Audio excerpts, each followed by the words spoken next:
England in the 1840s, a time of great hope and rapid change, as there was a young queen now on the throne and the emergence of a new type of transportation that would revolutionize the world. It was also a time where the occult and their practitioners would abuse the mysteries of science and mysticism for their own nefarious gains. These two worlds would collide and take prison a young, aspiring debutante who was their unfortunate victim. Ophelia was the young daughter of a popular aristocrat and served Queen Victoria as one of her maids of honor. Ophelia often appeared at social events and occasionally attended private audience with Her Majesty. She was outgoing and considered well-liked by the royal household. But as her tenure serving the Queen as a maid of honor, her duties were becoming tiresome, and Ophelia yearned for a life outside of Buckingham Palace. She felt constricted by her position, and there were no prospects for marriage. Her despair grew more evident as the months passed. During a party among other socialites and aristocrats, she became seriously ill and delirious. In her delirious state, she saw a man who claimed to have known her father and remembered her when she was a child. She became attracted to the man who called himself Sir Jonathan Willow. She awoke from the temporary delirium, but, unknown to her, she had been poisoned by a fungal outbreak grown on wheat, something known then as St. Anthony's fire. None of the other guests at the party seemed affected, and Ophelia's condition at first was mild. But her delirium returned again a few days later, and when it did, Sir Willow would again visit her. The next day, Sir Willow visited Ophelia and wanted to know about Ophelia's father, Sir Gregory Molloy.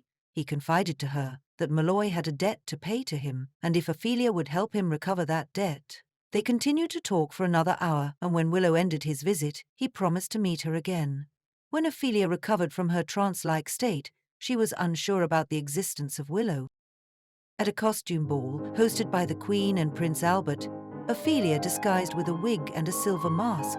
Her costume fooled everyone as no one could identify her except for Sir Willow, who also appeared in costume.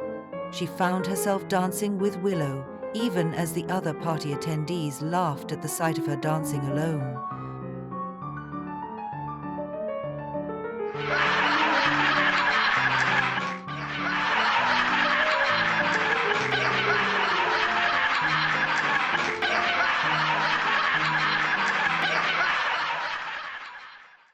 Ophelia started to have feelings for Willow, and to those around her, her behavior seemed quite eccentric. Even Queen Victoria took notice. It looked as if she was talking to a ghost.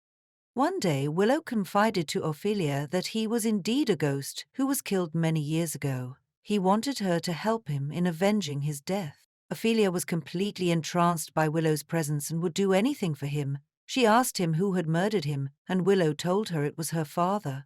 Shocked and confused, Ophelia asked how it happened. Willow explained that he was about to expose Ophelia's father, who was an MP before accepting a position as a courtier with the Queen, of taking a bribe from a competing railroad company who wanted to extend a rail line from Manchester to Leeds. That company had won the right to build the extension. When Willow confronted Ophelia's father, he supposedly killed Willow and threw his body into the Thames. Ophelia, in tears, asked Willow how she could help. Willow wanted her to go to her father's study and find a letter written to him by an Alexander Masterson. The letter contained proof of her father's misdeeds. Willow explained that she needed to take the letter and give it to the Right Honourable Lord Chancellor Sir William Dartmouth. He would know what to do with it. Ophelia's condition had considerably worsened, as she now had visible signs of St. Anthony's fire, what is known today as ergot poisoning.